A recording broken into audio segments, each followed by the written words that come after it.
Let's dive into one of history's most fascinating and, frankly, most brutal conflicts. It's a war that was fought deep in the heart of South America.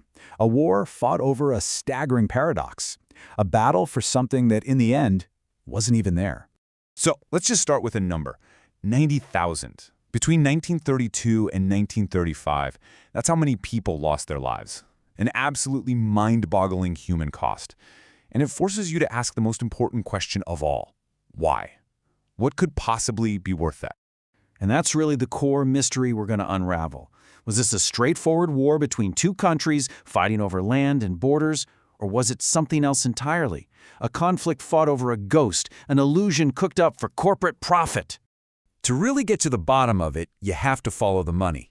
Because this story, it doesn't begin with patriotism or national pride. Nope.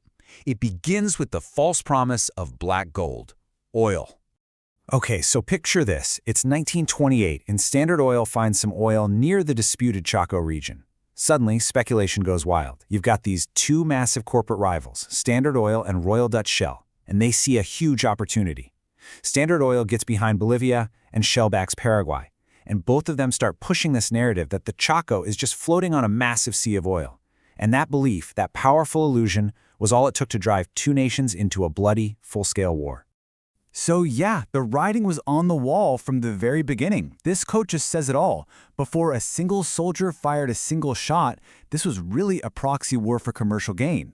The soldiers themselves, they were basically just pawns in a much, much bigger corporate game. But this corporate power play wasn't happening in some high-rise boardroom. No, the battlefield was, well, one of the most hostile environments you can possibly imagine. A place they literally called the Green Hell. And the scale is just staggering. The battlefield, the Gran Chaco boreal, was immense. We're talking about 300,000 square kilometers. To put that in perspective, that is an area larger than the entire United Kingdom.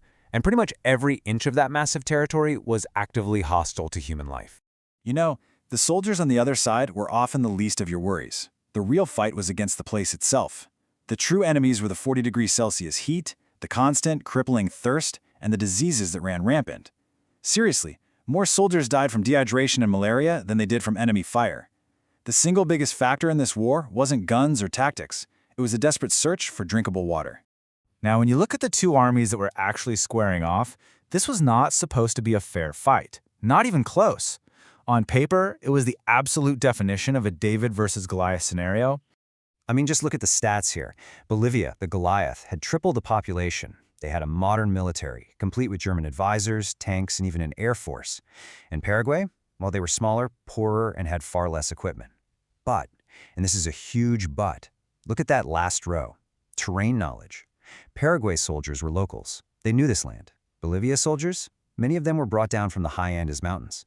They were totally, completely unprepared for the Green Hell. So that's the million-dollar question, isn't it? With overwhelming superiority in men, in machines, and basically everything you can measure, how on earth did the Bolivian war effort become such a catastrophic failure? Well, the answer is incredible, really. It wasn't a new tank or a better rifle or some brilliant general. It was something you can't manufacture, something you can't buy. It was Paraguay's ultimate secret weapon, a language. Just think about that for a second. In a modern war of tanks and machine guns and airplanes, the most decisive tool on the battlefield was something totally intangible, something you couldn't even see or touch. It was words. And this quote right here just nails it. The Paraguayans weren't using some complex man-made cipher. They were just speaking their native language, Guarani. It wasn't designed to be a secret code, it just was a secret to outsiders, and that made it better than any code they could have invented. The way it worked was just genius in its simplicity. So Paraguayan commanders would get on the radio and give tactical orders, movements, ambush plans, you name it, all in Guarani. Now, Bolivian intelligence could easily intercept these radio messages. The problem? They were complete gibberish to them. Guarani is from a totally different language family than Spanish or the languages spoken in Bolivia. They had no translators, no dictionaries, no way in. So Paraguay could coordinate complex maneuvers right out in the open with total unbreakable security. Okay, so we absolutely have to clear something up right here. When people hear unbreakable code, their minds often jump to the famous Enigma machine from World War II. Let's be crystal clear. This has nothing to do with Enigma. Zero connection. Enigma was a mechanical machine used by Germany years later, and it was famously cracked. Guarani, a natural living language spoken by a people defending their homeland, was never ever broken during the war. What the Paraguayans had, what they used so effectively, actually has a name. It's called a linguistic asset.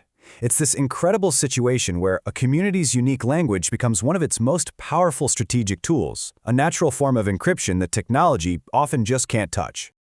So with this incredible, intangible weapon on their side, how did it all end?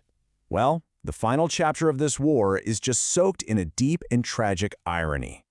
The war finally ground to a halt in 1935. Not with some glorious final battle, but because both sides were just completely and utterly exhausted. A peace treaty was signed a few years later, and Paraguay was awarded most of that disputed territory, most of those 300,000 square kilometers of green hell.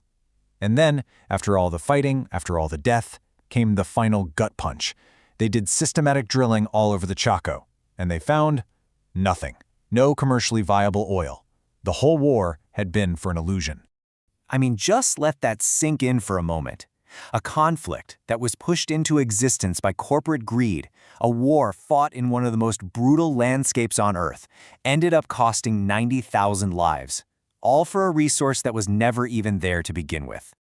You know, there's a quote that just sums up this whole tragic affair perfectly. It says it all. Material advantage, the tanks, the planes, the cannons, it isn't everything. Sometimes those intangible assets, like knowing the land, being motivated to defend your home, and in this case, a unique language, well, they can be far more powerful. And that really leaves us with a big question for today, doesn't it? In our modern age of cyber warfare, satellites, and drones, what are the simple, human, intangible advantages that we are still completely underestimating? What's the modern-day equivalent of the Guarani language? Now that is something to think about.